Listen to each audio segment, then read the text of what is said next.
Hi, ఎలా ఉన్నారు అందరూ? డైలీ కరెంట్ అఫైర్స్ బై కేఎస్ఎన్కేకు స్వాగతం.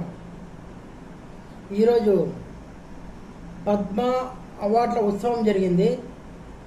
తొలి విడతలో 66 మందికి పద్మ అవార్డులు ప్రదానం చేశారు. పద్మవిభూషణ్ అందుకున్న వయోలిన్ విద్వాంసురాలు ఎన్ రాజం.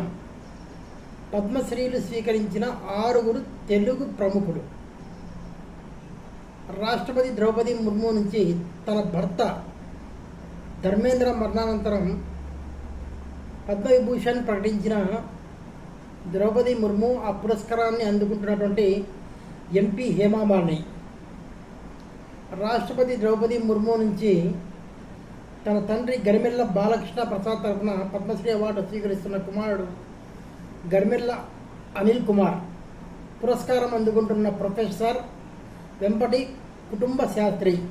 రాష్ట్రపతి ద్రౌపది ముర్ము నుంచి పద్మశ్రీ పురస్కారం స్వీకరిస్తున్న డాక్టర్ గూడూరు వెంకట్రావు, డాక్టర్ పాలకొండ విజయానందరెడ్డి.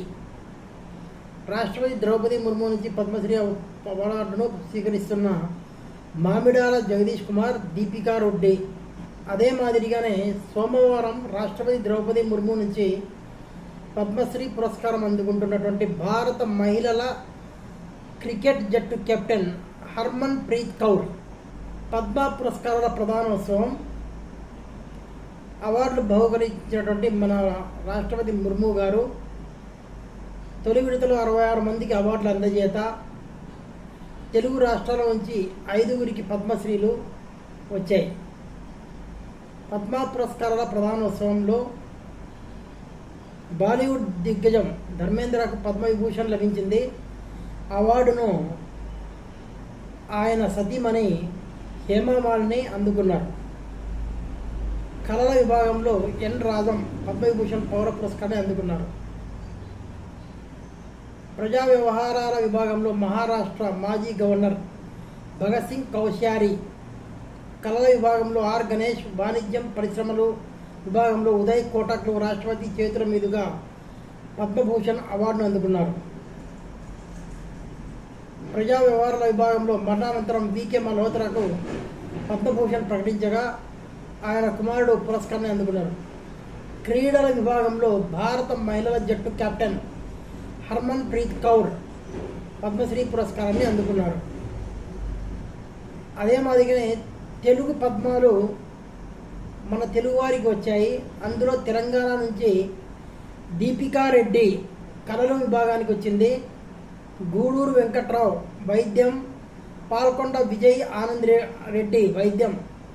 ఆంధ్రప్రదేశ్ నుంచి వెంపటి కుటుంబ శాస్త్రి సాహిత్యము విద్య, గరిమెల్ల బాలకృష్ణ ప్రసాద్ మరణానంతరం కళలకు సంబంధించినటువంటి అవార్డులు ప్రకటించడం జరిగింది. నిషేష్ సంచలనం. ప్రపంచ 8వ ర్యాంకర్ను ఓడించిన తెలుగు సంతతి American tennis player Nishesh. Association of tennis professionals ATP సర్క్యూట్లో కొన్నాళ్లుగా నిలకడగా రాణిస్తున్న తెలుగు సంతతి అమెరికన్ ప్లేయర్ నిషేష్ బసవరెడ్డి తన కెరీర్లోనే గొప్ప విజయాన్ని అందుకున్నాడు. టెన్నిస్ సీజన్ 2వ గ్రాండ్ స్లామ్ టోర్నీ ఫ్రెంచ్ ఓపెన్లో 21 ఏళ్ల నిషేష్ సంచలనం సృష్టించాడు. నిషేష్ అద్భుత ఆటతీరుతో ప్రపంచ 8వ ర్యాంకర్ 7వ సీడ్ టేలర్ ఫ్రిడ్జ్ అమెరికాను తొలి రౌండ్లోనే బోల్తా కొట్టించాడు. నిషేష్ తల్లిదండ్రులు మురళీకృష్ణ, సాయి ప్రసన్న ఆంధ్రప్రదేశ్ రాష్ట్రం నెల్లూరు జిల్లాకు చెందినవారు. ఉద్యోగరీత్యా 1999లో మురళీకృష్ణ దంపతులు అమెరికాకు వెళ్లి అక్కడే స్థిరపడ్డారు. 2005లో నిషేష్ అమెరికాలోని న్యూ పోర్ట్లో జన్మించాడు. అక్షయ్ విక్కీ పసిరిపట్టు. ఆసియా అండర్-23 రెజ్లింగ్ ఛాంపియన్షిప్లో సోమవారం భారత్కు 5 స్వర్ణ పతకాలు లభించాయి. పురుషుల ఫ్రీస్టైల్ కేటగిరీలో అక్షయ్ ధీరే 57 కేజీలు, విక్కీ 97 కేజీలు పసిరి పతకాలను సొంతం చేసుకున్నారు. మహిళల ఫ్రీస్టైల్ విభాగంలో ముస్కాన్ 53 కేజీలు, భాగ్యశ్రీ 62 కేజీలు, పులకిత్ 65 కేజీలు బంగారు పతకాలను సాధించారు. Canadian open grand pre title సొంతం చేసుకున్న కిమ్ ఆంటోనిల్లీ టీనేజ్ వయసులో తాను సాధిస్తున్న విజయాలు గాలివాటమేమీ కాదని మెర్సిడీస్ జట్టు డ్రైవర్ కిమీ ఆంటోనెల్లి నిరూపించాడు. ఫార్ములా 1 26 సీజన్లో వరుసగా 4వ విజయంతో ప్రపంచ రికార్డు నెలకొల్పాడు. కెనడియన్ గ్రాండ్ ప్రీ ఫలితాలు టాప్ 10లో ఉన్నటువంటి వాళ్ళలో ఈ ముగ్గురిని చూద్దాం. మొట్టమొదటి స్థానం ఆంటోనెల్లి, కిమ్ ఆంటోనెల్లి జట్టు మెర్సిడీస్. రెండవ అతను హామిల్టన్ ఫెరారీ. మూడవ అతను వెర్స్టాపెన్ రెడ్ బుల్ 68. ఇవి 26 మేకి సంబంధించినటువంటి కరెంట్ అఫైర్స్. ఇది కనుక మీకు నచ్చినట్లయితే లైక్ చేయండి, షేర్ చేయండి, సబ్స్క్రైబ్ చేసుకోండి. కాంపిటేటివ్ ఎగ్జామ్ ఆస్పిరెంట్స్ కోసం దీన్ని షేర్ చేసి వాళ్ళ విజయానికి దోహదపడతారని ఆశిస్తూ నమస్కారం.